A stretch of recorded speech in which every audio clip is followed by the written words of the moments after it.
এই রাত এখন 10:30 পার হয়ে গেছে।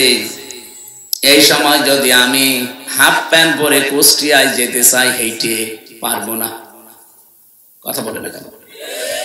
হয়তো অন্য কোনো কিছুর সমস্যা আসতে পারে। ভূত পেতনি আমরা যেগুলো বিশ্বাস করি না, ভূত পেতনি বলে কিছু নেই, জিন আছে, জিন পরি আছে। এগুলো হয়তো ভয় দেখাতে পারে, আপনাকে ক্ষতি করতে পারে রাস্তায় রাতের বেলা, অথবা চোর ডাকাতে ধরতে পারে। কিন্তু আমার শারীরিক কোনো ক্ষতি হয়ে যাবে এরকম কোনো ভয় কোনো পুরুষ মানুষের পক্ষ থেকে অন্তত আমাদের আছে? বলেন। কিন্তু আমার মতো 30 বছরের একটা যুবতী মেয়েকে হাফ প্যান্ট পরে আপনি কুষ্টিয়া যেতে বলেন তো এখন ওর বাপ পারবে? আর যদি যেতেও চাই ওর কিছু থাকবে?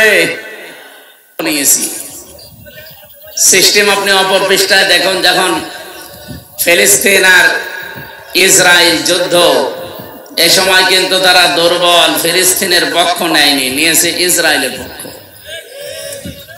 যাতে মাতাল হলো তাহলে ঠিক আছে, কে কথা বললেন না কেন?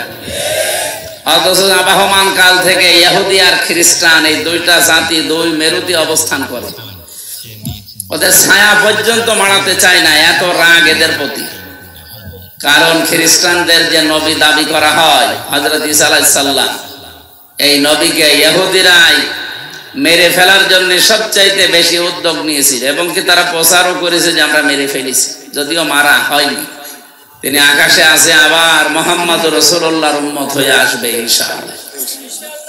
কে বুঝলেন আপনি এখান থেকে? এত রাগ তাদের উপরে, একে অন্যের ছায়া পর্যন্ত দেখে না।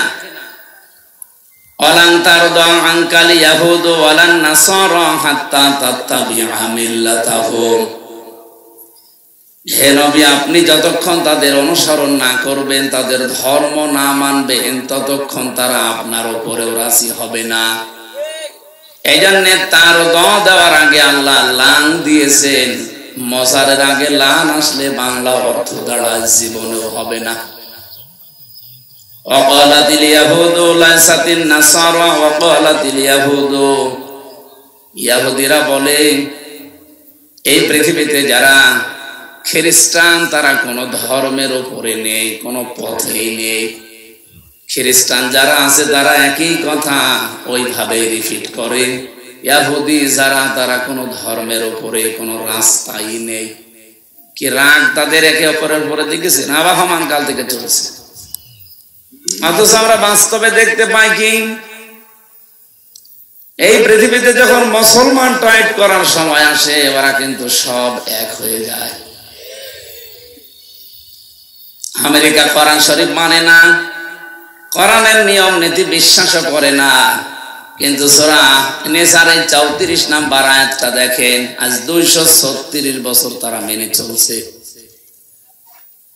আল্লাহর ঘোষণা ছিল আর রিজালু কাওয়ামুনা আলান নিসা, এই পৃথিবীর ময়দানে পুরুষ এদের এমন এমন কিছু আল্লাহ দিয়েছেন যেগুলো নেতৃত্ব দিতে কাজে লাগে। এদের কাছে রাত দিন নেই। এই রাত এখন 10:30 পার হয়ে গেছে। এই সময় যদি আমি হাফ প্যান্ট পরে কুষ্টিয়ায় যেতে চাই, হেঁটে পারবো না। কথা বলে না কেন? হয়তো অন্য কোনো কিছুর সমস্যা আসতে পারে।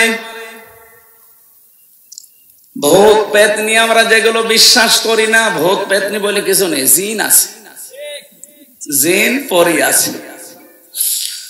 এগুলো হয়তো ভয় দেখাতে পারে, আপনাকে ক্ষতি করতে পারে রাস্তায় রাতের বেলা, অথবা চোর ডাকাতে ধরতে পারে। কিন্তু আমার শারীরিক কোনো ক্ষতি হয়ে যাবে এরকম কোনো ভয় কোনো পুরুষ মানুষের পক্ষ থেকে অন্তত আমাদের আছে? বলেন। কিন্তু আমার মতো 30 বছরের একটা যুবতী মেয়েকে হাফ প্যান্ট পরে আপনি কুষ্টিয়া যেতে বলেন তো এখন ওর বাপ পারবে? আর যদি যেতেও চাই ওর কিছু থাকবে? আল্লাহ পুরুষ মানুষকে এমন কিছু আলাদা জিনিস দিয়েছে যেটা মেয়েদেরকে দেয়নি, আবার মেয়েদেরকে আল্লাহ এমন কিছু দিয়েছে যেটা পুরুষকে দেয়নি। এই জন্য যার যার জায়গায় তার মর্যাদা আমার আল্লাহ ঠিক করে দিয়েছে। এই যে সন্তানকে দুধ খাওয়ানোর দায়িত্ব, এটা কার? না, বাবা। আপনি আমার সাথে বেশি বলছেন। সূরা বাকারা 2 নম্বর পারার 17 নম্বর পৃষ্ঠার প্রথম নম্বর লাইনে 233 নম্বর আয়াতের প্রথম অংশে আছে, ওয়াল ওয়ালিদাতু ইরদি'না আওলাদাহুন্না হাওলাইনি কামিলাইনি লিমান আরাদা আন ইউতিম্মার রাদা।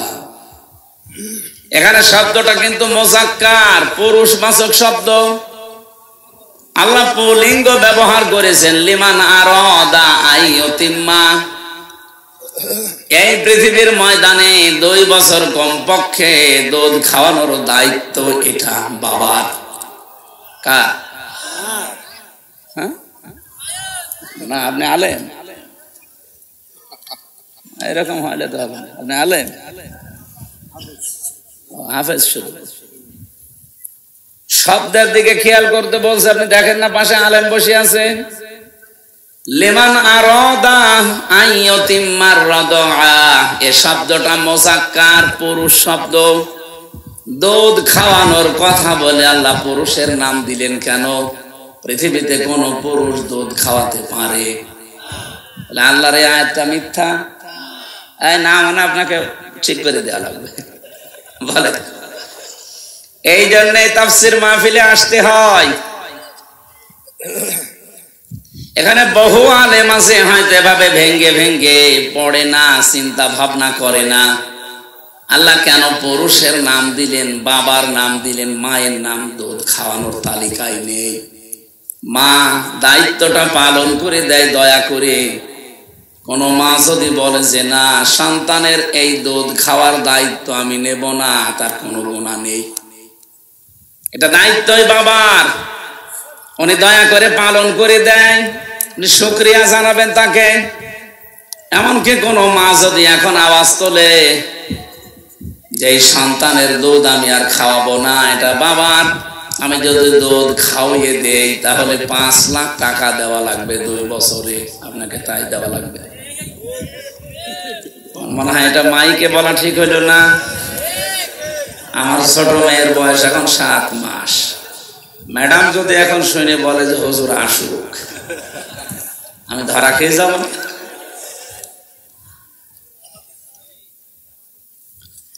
বাবাকে আল্লাহ রাব্বুল আলামিন সন্তানকে প্রতিপালন করা, বিশেষ করে পেটে রাখা, ডেলিভারির যে কষ্টটা সহ্য করা, বিজ্ঞান এখন প্রমাণ করছে কষ্ট পরিমাপ করতে হলে একটা যন্ত্র আছে। এটা আপনাকে যদি আমি মাপতে বলি, আপনি এটা মাপ দিতে পারবেন না। এই স্টেজ মাপ দিতে পারবেন না। এটা ফিতা দিলে আপনি মেপে দেবেন যে কয় গজ আছে এখানে। এখন যদি বলি এই যে বোতলে একটু পানি আছে, মেপে দেন, ওটা আপনি ফিতা দিয়ে মাপবেন। ওটা মাপার আলাদা যন্ত্র নেই। লিটার লাগবে, ওইটা সিসি লাগবে। পৃথিবীতে প্রতিটি জিনিস পরিমাপ করার জন্য যেমন আলাদা যন্ত্র আছে, এটা কষ্ট পাই আমরা, এই কষ্ট পরিমাপ করার জন্য একটা আলাদা যন্ত্র আছে, ইউনিট বলা হয়।